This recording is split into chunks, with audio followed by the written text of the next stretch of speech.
નમસ્કાર વિદ્યાર્થી મિત્રો.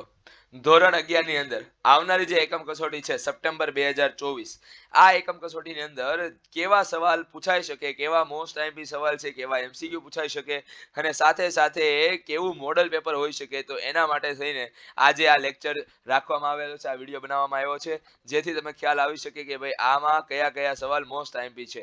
તો હવે આમાં જો સેક્શન એની વાત કરવામાં આવે તો સેક્શન એ તમારો 5 માર્ક્સનો હોય, તો એની અંદર પહેલો સવાલ એમ કે છે કે સ્થિત ઘર્ષણાંક, ગતિક ઘર્ષણાંક અને રોલિંગ ઘર્ષણાંક વચ્ચેનો સંબંધ શું છે?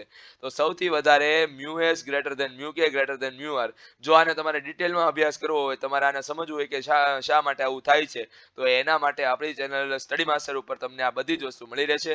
ચેપ્ટર નંબર 4 એની અંદર તમને આ ટોપિક મળી રહેશે. ઘર્ષણવાળો ટોપિક જોશો તો તેમાં તમને આ મળી રહેશે. પ્રારંભમાં એક પદાર્થ સ્થિર છે, તે એક પરિમાણમાં અચળ પ્રવેગથી ગતિ શરૂ કરે છે અને ટી સમયે તેને મળતો પાવર કોના સમપ્રમાણમાં છે? જો પાવરનું સૂત્ર આવે P બરાબર FV. F બરાબર થાય ma અને V બરાબર થાય V0 પ્લસ AT. શરૂઆતમાં 0 છે તો V0 બરાબર 0 એટલે V બરાબર કેટલા આવ્યા? AT. હવે આ બંનેનો ગુણાકાર કરવું ને એટલે F નું ma અને V નું AT, તો એના કારણે થઈને મને જવાબ મળે ma²t. એનો મતલબ કે પાવર છે એ ટી ના સમપ્રમાણમાં છે. કોના સમપ્રમાણમાં છે? તો કે પાવર છે એ ટી ના સમપ્રમાણમાં છે. ઓકે, ચાલો એના પછી વાત કરવામાં આવે કે જો F બરાબર m એ સૂત્ર કયા સંજોગો માટે સાચું છે? તો પહેલી વસ્તુ, તો જો m અચળ હોય ને ત્યારે જ આ વસ્તુ સાચું છે. કેમ? કારણ કે સાપેક્ષતાવાદ પ્રમાણે m m0 1 - v²/c² થાય. બરોબર, જેટલો વેગ વધારે હશે એટલો એ પદાર્થનું દળ શું થાય? તો કે વધશે, અને એટલા માટે થઈને અહીંયા ન્યૂટનની ગતિનો જે બીજો નિયમ છે એ સાચો પડશે નહીં. એટલા માટે થઈને તમારો જે વેગ છે એ c કરતા કેવો હોવો જોઈએ? તો કે નાનો હોવો જોઈએ. અને બીજી વસ્તુ કે તે પદાર્થનું દળ કેવું રહેવું જોઈએ? તો કે અચળ રહેવું જોઈએ. બરોબર, ચાલો હવે ચોથાની વાત કરવામાં આવે કે એક 300 મીટર વક્રાકાર માર્ગનો ઢોળાવવાળો રસ્તો છે અને એનો ઢોળાવ કેટલો છે? તો કે 15 ડિગ્રી છે. જો રસ્તા અને ટાયર વચ્ચેનો ઘર્ષણાંક 0.2 હોય અને ટાયરનો ઘસારો નિવારવા માટે તેના પર કારને કેટલી ઝડપથી ચલાવવામાં આવે? ઇષ્ટતમ ઝડપનું સૂત્ર શોધવાનું છે. તો ઇષ્ટતમ ઝડપ તો આપણે બધાને ખબર છે કે √RG tan θ થાય.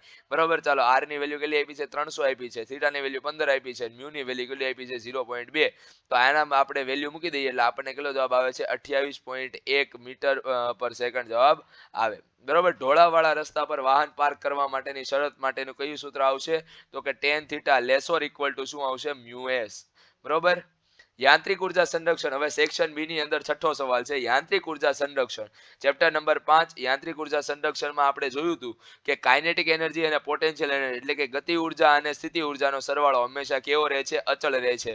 અને તેમના ફેરફારોનો સરવાળો 0 રહે છે. બરોબર, આ બંને વિધાનની અંદર શું છે? તો કે થોડોક ડિફરન્સ છે. બરોબર, જે તમે આપણી ચેનલ ઉપર જાશો, ચેપ્ટર નંબર 5 ની અંદર સર્ચ કરશો ત્યારે તમને યાંત્રિક ઉર્જા સંરક્ષણનો ટોપિક મળી જશે. એની અંદર તમને ખ્યાલ આવશે કે આ સરવાળો અચળ રહે છે પણ એમનો ફેરફાર કેવો થઈ જાય છે? તો કે 0 થઈ જાય છે.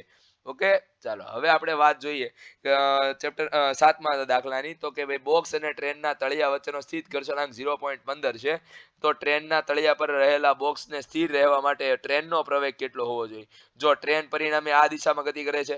બરોબર, હવે અહીંયા તમે જુઓ કે ઘર્ષણ બળ આ દિશામાં લાગે છે. બરોબર, હવે આપણે જોઈએ કે મેક્સિમમ ઘર્ષણ બળ હોય ને ત્યાં સુધી અહીંયા શું થાય? તો કે બ્લોક પોતાની જગ્યાએથી હલશે નહીં. પણ પરંતુ ટ્રેન તો ગતિમાં છે, તો એના કારણે થઈને fs maximum is equal to શું આવશે? ma maximum. મતલબ કે ટ્રેનની મેક્સિમમ સ્પીડ કેટલી હોઈ શકે? તો કે 1.5 મીટર પર સેકન્ડ સ્ક્વેર. બરોબર, તો આ આપણને શું મળ્યો? તો કે ટ્રેનની મેક્સિમમ પ્રવેગ જો મળ્યો. બરોબર, પછી આપણે જોઈએ 8મા નંબરનો દાખલો. લશ્કરી કવાયતમાં પોલીસ અધિકારી 50 ગ્રામની દળની બુલેટને 200 મીટર પર સેકન્ડની ઝડપથી શું થાય છે? તો કે 2 સેન્ટીમીટર જાડાઈના નરમ પાટિયા તરફ છોડે છે. બુલેટ તેની પ્રારંભિક ગતિની 10% જેટલી ઉર્જા સાથે બહાર આવે છે. તો બહાર નીકળતી બુલેટની ઝડપ કેટલી હશે અને તેની ઝડપમાં થતો ફેરફાર કેટલો હશે, ઘટાડો કેટલો હશે? હવે સમજો કે જ્યારે બુલેટ છૂટે છે ત્યારે એની પાસે એનર્જી કેટલી હશે? તો કે ત્યારે એની પાસે એનર્જી હશે 1/2 mv², એટલે કે 1000 જૂલ જેટલી. બરોબર, કેટલી હશે? 1000 જૂલ. હવે 1000 જૂલના 10% કરવું એટલે 100 જૂલ થાય. મતલબ કે બહાર નીકળતી ગોળીનો એનર્જી કેટલી હશે? તો કે 100 જૂલ. ફરીથી જે અંદર ગોળી પ્રવેશે છે ત્યારે એની એનર્જી 1000 જૂલ છે. બહાર નીકળતી ગોળી છે એની જે એનર્જી છે એ 100 જૂલ છે. તો એના કારણે આપણને વેલોસિટી મળે EF = 1/2 mv², અને એના કારણે v બરાબર કેટલા મળે છે તો કે 63.2, અને એના કારણે ઘટાડો કેટલાનો થાય? જો શરૂઆતનો વેગ હતો કેટલો તો કે 20 મીટર પર સેકન્ડ, બરાબર, સોરી 200 મીટર પર સેકન્ડ, 20 નહીં 200 છે, સોરી 200 મીટર પર સેકન્ડ છે, બરોબર, અને એમાં કેટલાનો ઘટાડો છો તો કે 63.2 નો. તો ટોટલ તમારો ઘટાડો કેટલાનો થયો તો કે 68.4% શું થાય છે? ઘટાડો થાય છે, બરોબર. ચાલો સેક્શન સી ની વાત કરવામાં આવે તો સેક્શન સી ની અંદર પહેલો સવાલ એવો પૂછ્યો છે, મોસ્ટ આઈએમપી સવાલ છે આ સવાલ, અથવા તો એના પછીનો જે ઓલો ઢોળાવવાળો સવાલ છે એ ઢોળાવવાળો સવાલ મોસ્ટ આઈએમપી સવાલ છે, બરોબર. અહીંયા શું કીધું છે તો કે સમતલ વક્રાકાર રસ્તા પર વાહનની મહત્તમ સલામત ઝડપનું સૂત્ર મેળવો. તો સૌથી પહેલા તો એ વાહન જ્યારે ગોળ ગોળ ગતિ કરતો હોય ત્યારે એના કેન્દ્ર તરફ એક બળ લાગે જેને આપણે કેન્દ્રગામી બળ કહીએ છીએ. આ તરફ જે બળ લાગે એને આપણે કેવું બળ કહીએ છીએ? કેન્દ્રગામી બળ, બરોબર. અને સાથે સાથે ઘર્ષણ બળ પણ એની દિશામાં લાગે છે. વાય દિશાની વાત કરવામાં આવે તો ઉપરની તરફ લંબબળ લાગે છે, નીચેની તરફ ગુરુત્વાપ્રવેગ લાગે છે, ગુરુત્વાકર્ષણ બળ લાગે છે. તો આપણે વાય દિશામાં તમે જુઓ n બરાબર શું આવી ગયા? mg આવી ગયા, અને fs બરાબર fc = mv²/r, બરોબર. તો આપણને મેક્સિમમ વેલોસિટી નું સૂત્ર મળ્યું. મેક્સિમમ વેલોસિટી શું આવે તો કે √μsrg.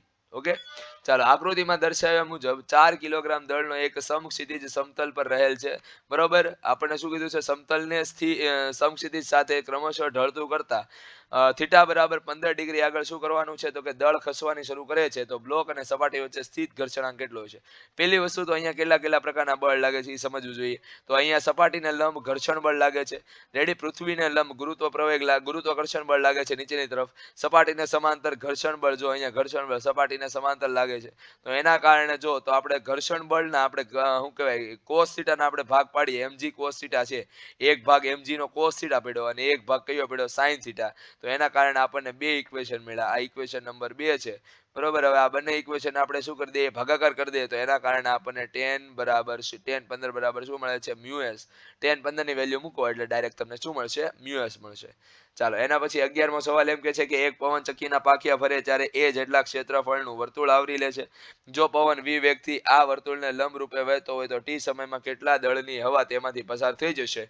હવાની ગતિ ઉર્જા કેટલી હશે? અને ધારો કે પવન ચક્કી પવન ઉર્જાની 25% જેટલી ઉર્જાનું વિદ્યુત ઉર્જામાં રૂપાંતર કરે છે, અને એ બરાબર 30 મીટર સ્ક્વેર છે, v બરાબર 36 km/h છે, અને હવાની ઘનતા 1.2 kg/m3 છે. તો પાવર કેટલો વ્યય થતો હશે, ઉત્પન્ન થતો હશે? બરોબર. તો જો પવન ચક્કીને તમે સાઈડમાંથી જોવો ને તો તમને કંઈક આ રીતની દેખાય, બરોબર. પવન ચક્કીને જો તમે સાઈડમાંથી જોઈ તો તમને કંઈક આ રીતની દેખાય, પણ જો તમે એને સામેથી જોવો તો તમને ગોળ દેખાય. હવે સમજો કે દળ કેટલા દળની હવા પસાર થાય એ જોતું છે ને. તો દળ બરાબર શું થાય? સોરી, રો બરાબર શું થાય? રો બરાબર થાય દળના છેદમાં કદ. તો મારે કદને સોરી દળને કરતા બનાવવું હોય તો કદ બરાબરની ઓલી બાજુ જાય એટલે રો ગુણ્યા v આવ્યા. હવે કદ એટલે શું થાય? ક્ષેત્રફળ ગુણ્યા જાડાઈ. તો માનો કે આ પવન ચક્કીનું ક્ષેત્રફળ આટલું છે, બરોબર, અને જાડાઈ એટલી છે, બરોબર. આ જાડાઈ છે, બરોબર. તો આ જાડાઈના કારણે એનું કદ કેટલું આવશે? a ગુણ્યા d. હવે એટલી જાડાઈમાં v જેટલા વેગથી પ્રવાહ શું થાય છે? પવન વહે છે. તો d બરાબર શું આવશે? vt. તો એના કારણે આપણને દળ મળ્યું ρ(a)vt.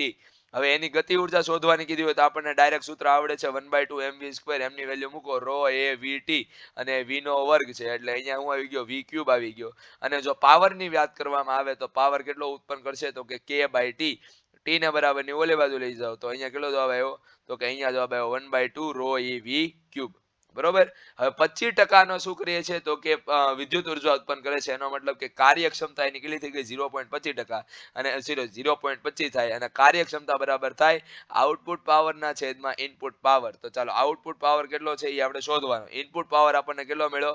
તો કે ઇનપુટ પાવર મળ્યો 1/2 ρev³, અને એના પરથી આપણને શું મળશે? આઉટપુટ પાવર 0.25 ગુણ્યા 1/2 ρev³. રો ની વેલ્યુ આપણને 1.2 આપી છે, એ ની વેલ્યુ 3 કેટલી આપી છે? 30 આપેલી છે, બરોબર. અને v ની વેલ્યુ આપણને કેટલી આપી છે? 36 km/h. આને કન્વર્ટ કરો એટલે કેટલી થઈ જાય? 10 થઈ જાય. ઓકે, ચાલો હવે આપણને સેક્શન ડી મોસ્ટ આઈએમપી દાખલો છે સેક્શન ડી માં, બરોબર. કારણ કે આ દાખલો ઘણીવાર એક્ઝામની અંદર પૂછાઈ જાય છે, જેમાં આપણને કીધેલું છે કે m દળનો એક દડો l લંબાઈની દળ રહિત દોરી વડે લટકાવેલો છે. નિમ્નતમ બિંદુ a પાસે સમક્ષિતિજ દિશામાં v0 વેગથી, મતલબ કે આ a બિંદુ છે ને, આ a બિંદુ એ બિંદુ પાસે આપણે શું કરવાનું છે તો કે V0 દિશામાં બળ લગાડવાનું છે, બરોબર. હવે આપણને શું કીધું છે તો કે તેથી ઉધ્વ સમતલમાં વર્તુળાકાર માર્ગ પર શું કરે છે, ગતિ કરે છે, અને મહત્તમ ઊંચાઈ આવેલા બિંદુ C પાસે દોરી શું થઈ જાય છે, ઢીલી પડી જાય છે. તો ઉધ્વ સમતલમાં આ આકૃતિમાં દર્શાવ્યા મુજબ V0 શોધો, B અને C આગળની વેલોસિટી શોધો, અને B અને C આગળની શું કહેવાય કાઇનેટિક એનર્જી એટલે કે ગતિ ઉર્જાના ગુણોત્તર મેળવો, અને C બિંદુએ પહોંચ્યા પછી દડાનો માર્ગ કેવો હશે એ આપણે જોવાનું છે, બરોબર. તો જો હવે અહીંયા સ્થિતિ ઉર્જા એ બિંદુ આગળ જોઈએ, એ બિંદુ આગળ સ્થિતિ ઉર્જા, બરોબર. તો એ બિંદુને આપણે રેફરન્સ માનીએ, આને જમીન ઉપર લઈ લઈએ તો એની સ્થિતિ ઉર્જા કેવી થઈ જાય, 0 થઈ જાય. કાઇનેટિક એનર્જીની વાત કરવામાં આવે તો 1/2 mv² થાય, તેથી કુલ ઉર્જા બરાબર શું આવે, kinetic energy plus potential energy. તો એના કારણે 1/2 mv02, આને ઇક્વેશન નંબર આપી દઈએ 1 આપેલું છે, ઓકે. નથી આપેલું તો આને ઇક્વેશન નંબર 1 આપી દઈએ, ઓકે. ચાલો એના પછી શું કીધું છે, એના પછી આપણને એમ કીધું C બિંદુ પાસે સ્થિતિ ઉર્જા કેટલી આવશે, જો એ બિંદુને આપણે રેફરન્સ લઈએ તો C બિંદુ એટલે શું થાય, વ્યાસ થાય, બરોબર. અને ત્રિજ્યા આપણને L આપ્યું હોય તો વ્યાસ બરાબર કેટલા થાય, 2L. તો એના કારણે થઈને mgh મુજબ આવશે 2mgl. અને ગતિ ઉર્જાની વાત કરવામાં આવે તો C પોઈન્ટ આગળ એની વેલોસિટી થઈ જાય mvc². તો આમ ગતિ ઉર્જા ટોટલ ઉર્જાની વાત કરવામાં આવે તો ગતિ ઉર્જા પ્લસ સ્થિતિ ઉર્જા, તો એના કારણે 5/2 mgl આવ્યો, બરોબર. અહીંયા mv² છે, v ની વેલ્યુ ક્યાંથી મૂકેલી છે તો કે C બિંદુ પાસે હજી આપણે બળની વાત કરવામાં આવે તો બળ આપણે માત્ર ને માત્ર કેન્દ્રગામી બળ લાગે છે, અને બીજો લાગે છે તો કે ગુરુત્વાકર્ષણ બળ. અહીંયા તણાવ બળ કેવો થઈ જાય, 0. કેમ, કારણ કે દોરી કેવી થઈ જાય છે, ઢીલી થઈ જાય છે. કેવી થઈ જાય છે, ધીરે. એટલા માટે થઈને અહીંયા તણાવ બળ કેવો થઈ ગયો, 0. અને તણાવ બળ 0 થઈ ગયો, અને એના કારણે થઈને Vc બરાબર √GL મળી. એની વેલ્યુ અહીંયા મૂકી દઈએ તો આપણને કેટલા મળે છે, EC બિંદુ આગળની કુલ ગતિ ઉર્જા 5/2 mgl. હવે એ બિંદુ પાસેની આપણે ગતિ ઉર્જાની વાત કરીએ તો એ બિંદુ પાસે અને C બિંદુ પાસે બંને પાસે કેવી ઉર્જા હોવાની છે, સેમ. કેમ, કારણ કે ઉર્જા સંરક્ષણનો નિયમ, તો એના કારણે થઈને એ પાસે ઉર્જા હતી 1/2 mv02, અને C પાસે ઉર્જા છે 5/2 mgl, બરોબર. ઉડી ગયા તો એના કારણે શું જવાબ આવ્યો, V0 √5gl. હવે B બિંદુ પાસેની વાત કરવામાં આવે તો B બિંદુ રેફરન્સ પોઈન્ટ અહીંયા છે અને B બિંદુ અહીંયા છે.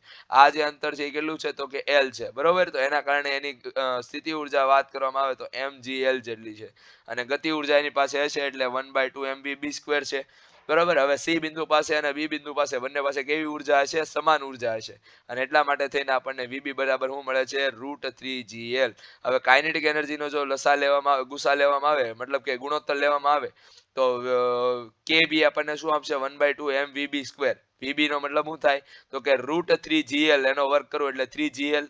અને C ની વાત કરવામાં આવે તો C કેટલા આવે છે, gl ઉડી ગયા તો 3/1.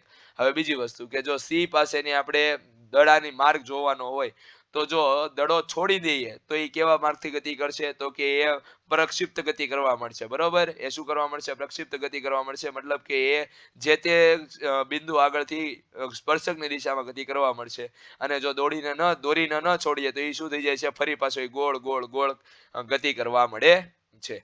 આશા રાખું છું કે આ બધા સવાલ તમને સમજાણા હશે, અને આ બધા જ સવાલ તમારે કરીને જવાના છે, કારણ કે આ મોસ્ટ ટાઈમથી સવાલ છે તમારી એકમ કસોટી માટે. આ સિવાય આગળના જેટલા પણ એકમ કસોટીના પેપર હું લઈને આવ્યો હતો એમાંથી એકમ કસોટીમાં ઘણા ખરા સવાલ પૂછાણેલા છે, અને એટલા માટે કહું છું કે આ સવાલ પણ તમારા માટે મોસ્ટ ટાઈમથી છે. આ એક સેમ્પલ પેપર છે જે તમને દર્શાવે છે કે યુનિટ ટેસ્ટની અંદર કેવું પેપર આવી શકે, કયા સવાલ મોસ્ટ ટાઈમથી છે, અને આ યુનિટ ટેસ્ટમાં તમારું કયા કયા ચેપ્ટર છે તો કે 4થું અને 5મું ચેપ્ટર છે. આવાના આવા IMP સવાલ સાથે મળતા રહેશું, અને કંઈક નવું આપણે લાવવાના છીએ, તો ચેનલ સાથે બન્યા રહેજો, જેથી કરીને બધી જ વસ્તુ તમને સમજ પડી જાય. મળીએ છીએ આપણે next time. Till then, thank you, by.